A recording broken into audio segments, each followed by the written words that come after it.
इधर गुजरात में कुदरत का कोहराम जारी है। भारी बारिश के चलते पिछले 5 दिनों से लोग त्राही त्राही कर रहे हैं। गुजरात के 18 जिलों में इस वक्त हालात खराब हैं। बारिश और बाढ़ में मरने वालों की संख्या 32 तक पहुंच गई है। 11 में बारिश का रेड अलर्ट जिलों में जारी किया गया है, 11 जिलों में, जबकि 22 जिलों में बारिश का येलो अलर्ट जारी है। तबाही का आलम यह है कि गुजरात में सेना को उतारना पड़ गया। राज्य के 939 स्टेट हाईवे, नेशनल हाईवे और दूसरी सड़कें ठप हैं। शहर शहर सैलाब से तबाही का भयावह मंजर देखने को मिल सकता है। वडोदरा, जूनागढ़, गुजरात के किसी भी जिले की हालत देखिए, पोरबंदर, कच्छ, जामनगर, राजकोट एक समान सी नजर आ रही है। मौसम विभाग ने अगले 5 दिन तक भारी बारिश का हाई अलर्ट जारी किया है।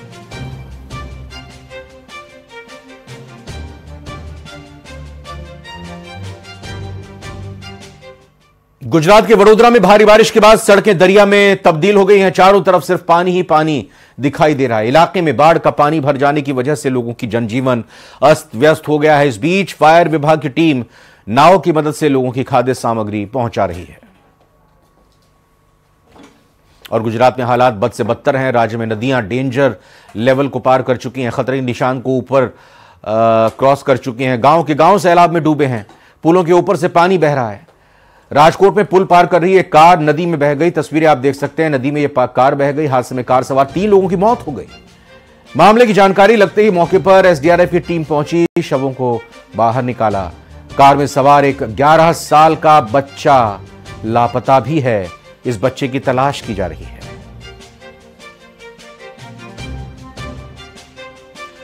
हालात गुजरात में बरसात के बाद बद से बदतर होते जा रहे हैं। भयंकर बाढ़ और बारिश से जीवन पूरी तरह अस्त व्यस्त हो गया है। गुजरात के मुख्यमंत्री भूपेंद्र पटेल ने बाढ़ से प्रभावित इलाकों का सर्वे किया और इस दौरान मुख्यमंत्री भूपेंद्र पटेल ने जब सर्वे किया तो आपदा पीड़ितों का हालचाल जाना, उन्हें हर संभव मदद का भरोसा दिलाया। वहीं प्रधानमंत्री मोदी भी गुजरात के सीएम से बाढ़ के हालात पर लगातार अपडेट ले रहे हैं।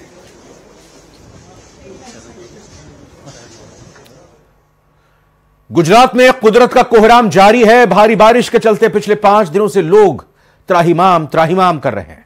गुजरात के 18 जिलों में वक्त अगर देखा जाए तो बिल्कुल सही नहीं चल रहा, हालात खराब है। बारिश और बाढ़ से मरने वालों की संख्या 32 तक पहुंच गई है। 11 जिलों में बारिश का रेड अलर्ट जारी किया गया है, जबकि 22 जिलों में बारिश का येलो अलर्ट जारी है। तबाही का आलम यह है कि गुजरात में सेना को उतारना पड़ा। राज्य के 939 स्टेट हाईवे, नेशनल हाईवे, दूसरी सड़कें ठप पड़ी हैं। शहर शहर सैलाब से मची तबाही का भयावह मंजर है। मौसम विभाग ने अगले 48 घंटे में भारी बारिश का हाई अलर्ट भी जारी किया है।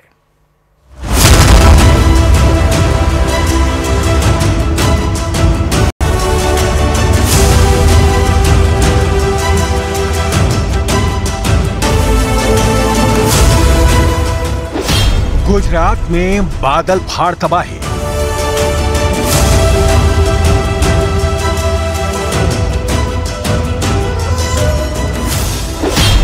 ग्यारह जिलों में सैलाब का रेड अलर्ट।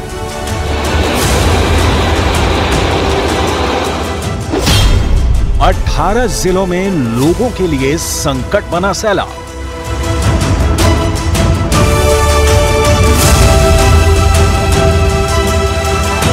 गुजरात का हर जिला इन दिनों भीषण बारिश और सैलाब की चपेट में है।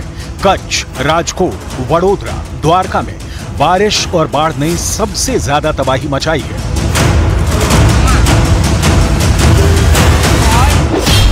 मौसम विभाग के मुताबिक गुजरात में 5 दिनों तक भारी बारिश का अलर्ट जारी किया गया है।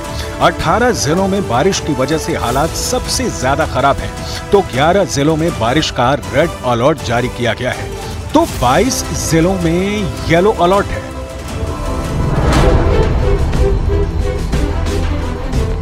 हालात ये हैं कि गुजरात के किसी भी जिले में जहां भी नजर जा रही है वहां सिर्फ और सिर्फ पानी और सैलाब ही नजर आ रहा है। अहमदाबाद, वडोदरा, कच्छ और द्वारका में कई सड़कें जलमग्न हो चुकी हैं। इतना ही नहीं, कच्छ पर तो चक्रवाती तूफान का खतरा भी मंडरा रहा है।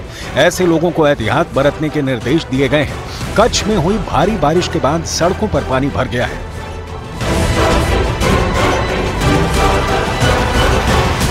सिर्फ कच्छ ही नहीं, जामनगर में भी हालात जस के तस बने हुए हैं। भारी बारिश के बाद रंजीत सागर डैम ओवरफ्लो हो गया, जिसकी वजह से निचले इलाकों में बाढ़ का खतरा मंडरा रहा है। जामनगर के हालात को देखते हुए प्रशासन भी पूरी तरह से अलर्ट हो गया है, क्योंकि बाढ़ का पानी अब शहर में भी घुस चुका है, जिससे हालात लगातार खराब हो रहे हैं। डैम ओवरफ्लो होने और नदी में आए उफान की वजह से कई जगहों पर पानी सड़क से ऊपर बहता नजर आया।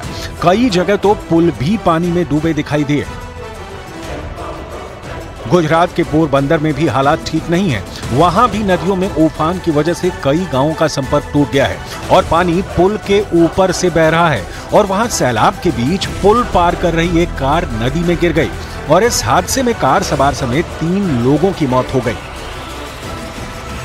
अब आपको गिर सोमनाथ की तस्वीर दिखाते हैं। भारी बारिश के बाद वहां शिंगोड़ा नदी उफान पर है। शिंगोड़ा डैम का गेट खुलने के बाद नदी खतरे के निशान को पार कर गई है, जिसके बाद नदी के किनारे बसे कई गांव बाढ़ की चपेट में आ गए। नदी के रौद्र रूप को देखकर वहां के लोग डरे सहमे हुए हैं। गुजरात के अलग अलग इलाकों में बाढ़ के हालात को देखते हुए एयरफोर्स ने मोर्चा संभाल लिया है। बाढ़ प्रभावित लोगों तक हर संभव मदद पहुंचाने की कोशिश की जा रही है। लोगों को खाने के पैकेट पहुंचाए जा रहे हैं। वहीं हेलीकॉप्टर की मदद से बाढ़ प्रभावितों को रेस्क्यू भी किया जा रहा है।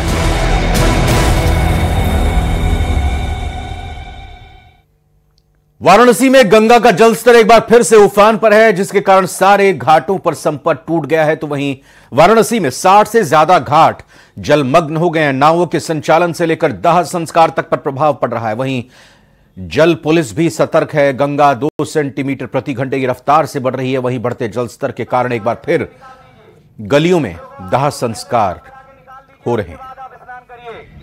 अगर आपको जल पुलिस या एनडीआरएफ जम्मू कश्मीर के माछिल सेक्टर में भारी बारिश के बीच पुल तक बह चुके हैं, जिसकी वजह से इलाके का संपर्क दूसरे इलाकों से टूट गया है। हालात इतने खराब हो गए हैं कि इलाकों में जल स्तर तेजी से बढ़ता जा रहा है। वहीं प्रशासन राहत बचाव काम में तेजी से जुटा हुआ है।